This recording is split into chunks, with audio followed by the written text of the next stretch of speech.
कृपया चैनल को सब्सक्राइब करें। धन्यवाद। शुक्रवार का व्रत उठाएं, संतोषी माता की शरण में आएं। गुड़ और चने का भोग लगाएं, जीवन में सदा ही सुख पाएं। संतोषी माता की जय। बोलिए मित्रों, जय मां संतोषी।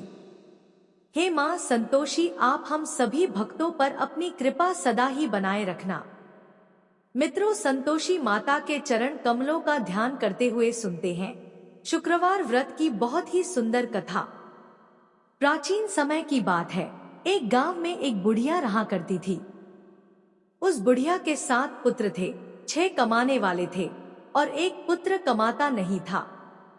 उसके 7 बेटों की शादी हो चुकी थी और सबसे छोटे वाले बेटे की शादी एक अति गुणवान और सुशील कन्या के साथ संपन्न हुई थी। बुढ़िया अपने 6 बहुओं बेटों को बहुत प्यार करती थी, लेकिन अपने 7वें पुत्र का विवाह होने के बाद अपनी सबसे छोटी बहू से घर के सारे काम करवाती और उसे ठीक से खाना भी नहीं देती थी। यह सब बुढ़िया का 7वां बेटा देखता पर अपनी माँ से कुछ भी नहीं कह पाता था, जिस कारण उसकी बहू दिन भर काम में लगी रहती थी। वो उपले थापती, रोटी रसोई करती, बर्तन साफ करती, कपड़े धोती और इसी में उसका सारा समय बीत जाता था। बुढ़िया भी अपने 6 बेटों की रसोई बनाती और उन्हें अच्छा भोजन कराती और पीछे से जो कुछ जूठन बचता सो 7वें बेटे को उठा कर दे देती थी। बुढ़िया का 7वां बेटा बड़ा ही भोला भाला था। वो अपने मन में किसी भी प्रकार का कोई गलत विचार नहीं करता था। एक दिन वो लड़का अपनी बहू से बोला, देखो प्रिय, मेरी माता का मुझ पर कितना प्यार है। यह सुनकर उसकी पत्नी बोली, क्यों नहीं, आपकी माता आपको बहुत प्यार है कि सबका बचा हुआ जूठन तुमको खिलाती है। वह बोला, भला ऐसा भी कहीं हो सकता है? मेरी माँ ऐसा कभी नहीं कर सकती। मैं जब तक आंखों से न देखूं, मैं मान ही नहीं सकता। बहू ने कहा, तुम खुद देख लोगे तब तो मानोगे। और ऐसे ही कुछ दिन बाद एक बड़ा त्योहार आया। बुढ़िया के घर में 7 प्रकार के भोजन और चूरमा के लड्डू बनाए गए। बुढ़िया का 7वां बेटा अपनी पत्नी की बात को जांचने के लिए सिर दर्द का बहाना करके एक पतला कपड़ा सिर पर ओढ़कर रसोई घर में सोने का बहाना करके लेट गया। अब तो लड़का कपड़े में से सब देखता रहा कि आखिर क्या हो रहा है। जब 6 भाई भोजन करने आए, उसने देखा कि माँ ने उनके लिए सुंदर सुंदर आसन बिछाए हैं, 7 प्रकार की रसोई परोसी है और हर बेटे को आग्रह करके जिमाती है कि खा ले बेटा। 7वां बेटा कपड़े के पीछे ये सब देख रहा था। 6 भाई भोजन करके उठे तब माता ने उनकी जूठी थालियों में से लड्डुओं के टुकड़ों को उठाया और एक लड्डू बना दिया। जूठन साफ कर बुढ़िया ने 7वें बेटे को पुकारा कि उठो बेटा, 6 भाई भोजन कर गए, अब तू ही बाकी है, उठना कब खाएगा? वह कहने लगा कि माँ, मुझे भोजन नहीं करना, मैं धन कमाने के लिए परदेश जा रहा हूँ। माँ को बेटे की बात पसंद आ गई कि बेटा परदेश जाएगा तो बहुत सारा धन कमा कर लाएगा। बुढ़िया ने अपने बेटे को जाने की आज्ञा दे दी और कहा कि कल जाता हो तो आज ही जाओ। वह बोला, हाँ हाँ, आज ही जा रहा हूँ। यह कहकर वह घर से निकल गया। चलते समय उसे अपनी पत्नी की याद आई। वह गौशाला में उपले थाप रही थी। वहीं पर जाकर वो अपनी पत्नी से बोला, हम जावे हैं परदेश को, आगे सो कुछ काल, तुम रहियो संतोष से, धर्म आपनो पाल। वह बोली, जाओ पिया आनंद से, हमरू सोच हटाए, राम भरोसे हम रहें, ईश्वर तुम्हें सहाय। पत्नी बोली, दे निशानी आपनी, देख धरू में धीर, सुधी हमरी मति बिसारियो, रखियो मन गंभीर। वो बोला कि मेरे पास तुम्हें देने के लिए तो कुछ भी नहीं है, बस यह एक अंगूठी है, सो ले लो और अपनी कुछ निशानी मुझे भी दे दो। वह बोली, मेरे पास आपको देने के लिए क्या है? इतना कहकर वह पति के चरणों में गिरकर रोने लगी। इससे पति के जूतों पर गोबर से सने हाथों से छाप बन गई। वह घर से चल दिया और कई दिनों तक चलता रहा और चलते चलते वो एक दूर देश में जा पहुंचा। वहां पर एक बड़े साहूकार की दुकान थी। वहां जाकर वो कहने लगा, सेठ जी, मुझे धन की बहुत आवश्यकता है, मुझे आप नौकरी पर रख लो। साहूकार को भी काम के लिए एक व्यक्ति की जरूरत थी, तो वह बोला कि ठीक है, रह जाओ। लड़के ने पूछा कि साहूकार जी, वेतन क्या दोगे? साहूकार ने कहा, तुम्हारा काम देखकर दाम मिलेंगे। और ऐसा कहकर उसको साहूकार के यहाँ नौकरी मिल गई। वह रोज सवेरे 7 बजे से रात तक सेठ के पास नौकरी करने लगा। कुछ ही दिनों में वो लड़का दुकान का सारा लेन देन, हिसाब किताब, ग्राहकों को माल बेचना, सारा काम करने लगा। साहूकार के 7 से 8 नौकर थे। वे सब चक्कर खाने लगे कि यह तो बहुत होशियार बन गया है। सेठ ने भी लड़के का काम देखा और 3 महीने में ही उसे आधे मुनाफे का साझीदार बना लिया। इसी प्रकार से समय बीता और वह लड़का 12 वर्ष में ही नामी सेठ बन गया। अब तो मालिक सारा कारोबार उस पर छोड़कर बाहर चला गया। संतोषी माता व्रत कथा के अनुसार अब बहू पर क्या क्या बीत रही है, सो आप सुनो। बेटे के जाने के बाद सास अपनी बहू को बहुत दुख देने लगी। सास सारी गृहस्थी का काम करवाकर बहू को लकड़ी लेने जंगल में भेज देती। इस बीच घर की रोटियों के आटे से जो भूसी निकलती उसकी रोटी बनाकर रख दी जाती और फूटे नारियल के खोपरे में पानी पीने के लिए दिया जाता। और इस तरह उस दुखियारी के दिन बीत रहे थे। पति के जाने बाद बहू पर सास के अत्याचार धीरे धीरे और ज्यादा बढ़ते चले गए। एक दिन बहू इस सब से दुखी होकर मंदिर चली गई। वहां उसने देखा कि बहुत सी स्त्रियां कोई पूजा कर रही थी। उसने स्त्रियों से उस व्रत के बारे में जानकारी ली तो वे बोली कि हम संतोषी माता का व्रत कर रही हैं। इससे जीवन के सभी प्रकार के कष्टों का नाश होता है और जीवन में सुख समृद्धि आती है। निपुत्र को पुत्र मिलता है, प्रीतम बाहर गया हो तो जल्दी अपने घर को आता है। कुंवारी कन्या को मनपसंद वर मिलता है, सब तरह की सुख शांति प्राप्त होती है और जो कुछ मन में कामना हो वे सब इस संतोषी माता की कृपा से पूरी हो जाती है। उन स्त्रियों ने उसे बताया कि शुक्रवार को नहा धोकर एक लोटे में शुद्ध जल ले गुड़ चने का प्रसाद बना लेना तथा सच्चे मन से माँ का पूजन करना, हर शुक्रवार को निराहार रहे, संतोषी माँ की कथा कहना सुनना, इसके बीच व्रत का क्रम टूटे नहीं, सो लगातार इस नियम का पालन करना। साथ में कथा सुनने वाला कोई न मिले तो घी का दीपक जलाकर उसके आगे जल के पात्र को रखकर कथा कहना। जब तक कार्य सिद्ध न हो नियम पालन करना और कार्य सिद्ध हो जाने पर ही व्रत का उद्यापन करना। 3 मास में माता व्रत का फल पूरा करती है। यदि किसी के खोटे ग्रह हो तो भी माता 1 वर्ष में अवश्य कार्य को सिद्ध करती है। इसलिए कार्य सिद्ध होने पर ही उद्यापन करना चाहिए, बीच में नहीं। उद्यापन में 2.5 सेर आटे का खाजा तथा इसी परिमाण से खीर तथा चने का साग तैयार करना, 8 लड़कों को भोजन कराना। जहां तक मिले देवर जेठ भाई बंधु कुटुंब के लड़के लेना, न मिले तो रिश्तेदारों और पड़ोसियों के लड़के बुलाना, उन्हें भोजन कराना, यथाशक्ति दक्षिणा देना और माता का व्रत पूरा करना। इस दिन खटाई भूल कर भी मत खाना और न ही किसी को खाने को देना और दिन में 1 वक्त भोजन करना।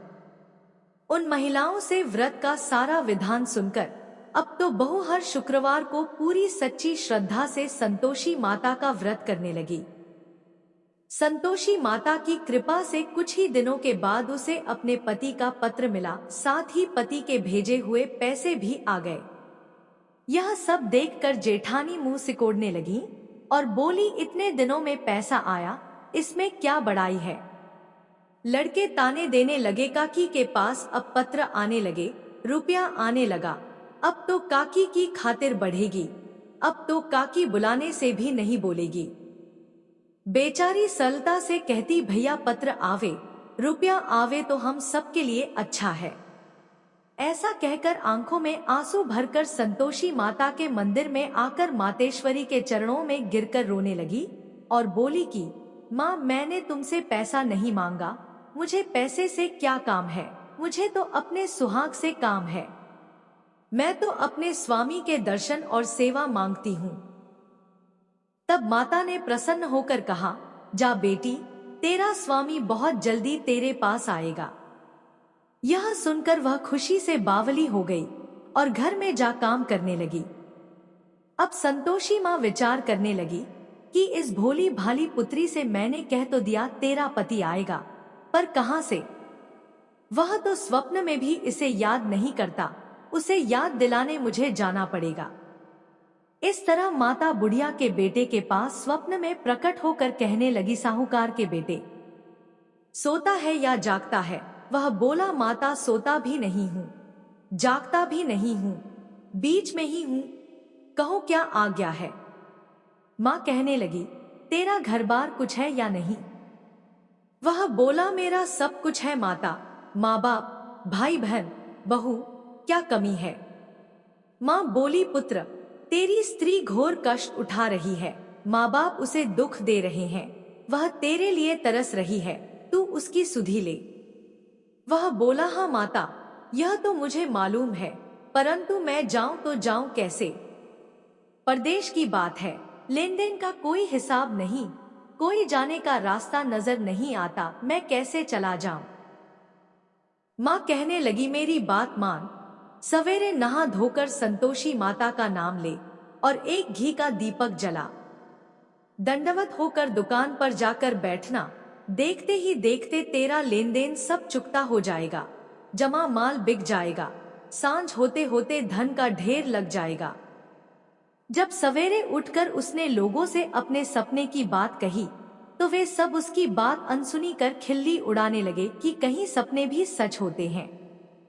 पर एक बूढ़ा बोला, देख भाई, मेरी बात मान, इस प्रकार साथ झूठ करने के बदले देवता ने जैसा कहा है वैसा ही करने में तेरा क्या जाता है?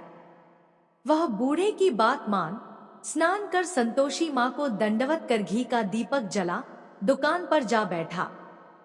थोड़ी देर में वह क्या देखता है कि देने वाले रुपया लाए, लेने वाले हिसाब लेने लगे, कोटे से भरे सामानों के खरीदार नकद दाम में सौदा करने लगे, शाम तक धन का ढेर लग गया।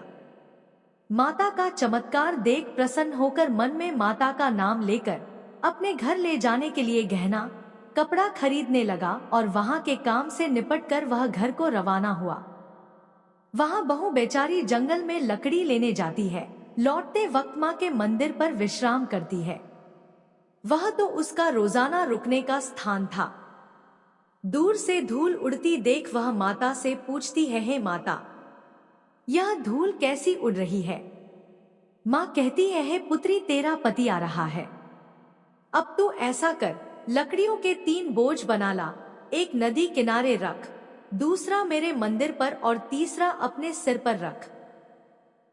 तेरे पति को लकड़ी का गट्ठा देखकर मोह पैदा होगा, वह वहां रुकेगा, नाश्ता पानी बना खाकर माँ से मिलने जाएगा।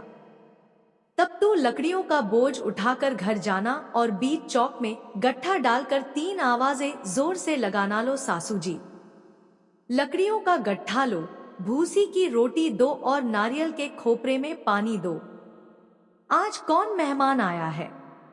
माता की बात सुन बहू, बहुत अच्छा माता कहकर प्रसन्न होकर लकड़ियों के 3 गड्ढे ले आई। एक नदी तट पर, एक माता के मंदिर पर रखा और एक सिर पर रखा।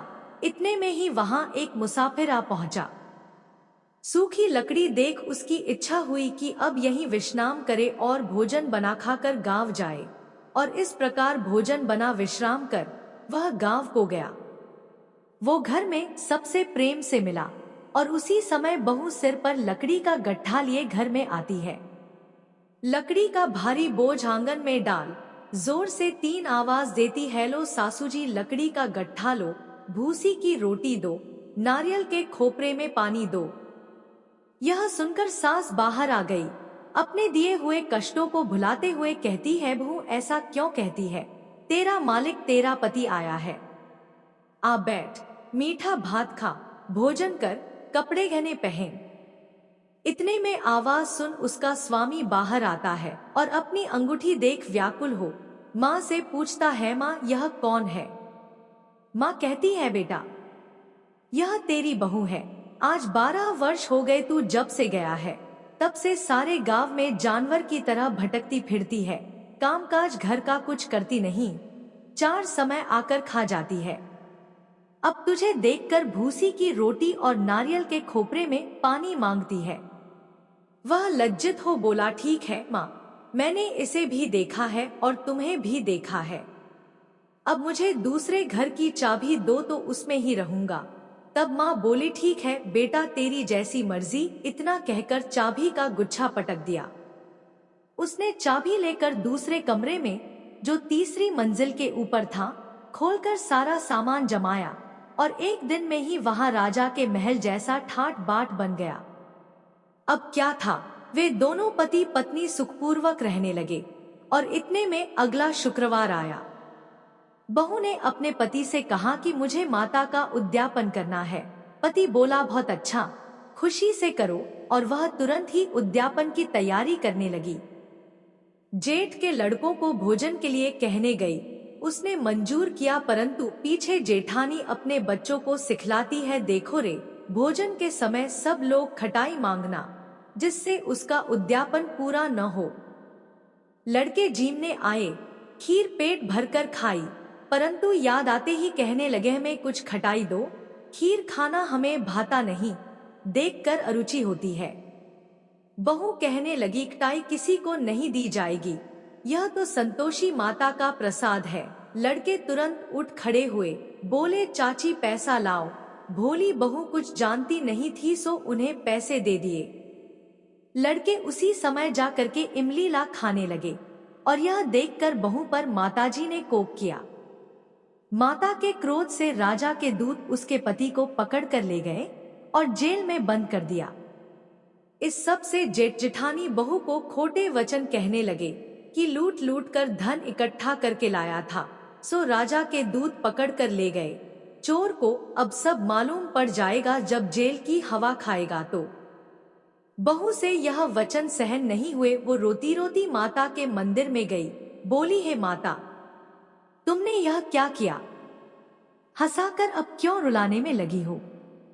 माता बोली, पुत्री, तूने गलत उद्यापन करके मेरा व्रत भंग किया है। तूने इतनी जल्दी सब बातें भुला दी। वह कहने लगी, माता, भूली तो नहीं हूँ, न कुछ अपराध किया है, मुझे तो लड़कों ने भूल में डाल दिया। मैंने भूल से उन्हें पैसे दे दिए, मुझे क्षमा कर दो। माँ बोली, ऐसी भी कहीं भूल होती है। वह बोली, माँ मुझे माफ कर दो, मैं फिर तुम्हारा उद्यापन करूंगी। माँ बोली, ठीक है, पर अब भूल मत करना। वह बोली, अब नहीं होगी।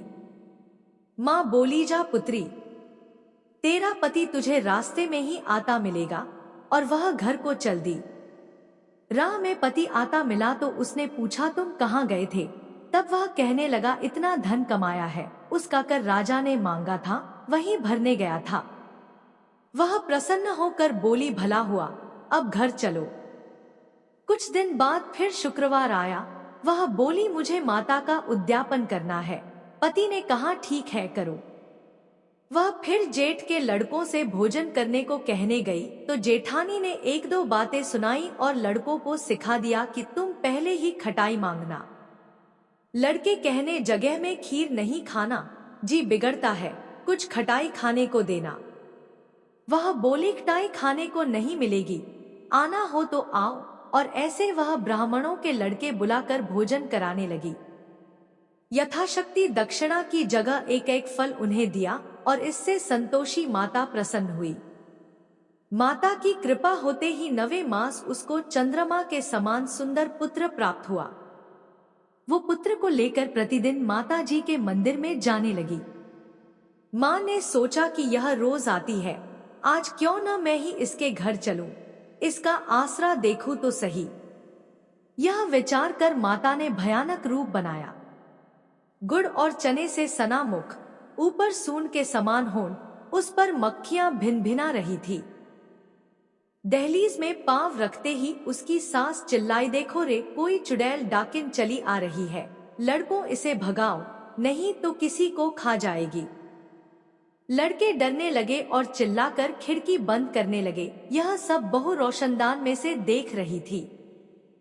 प्रसन्नता से पगली होकर चिल्लाने लगी, आज मेरी माता जी मेरे घर आई है।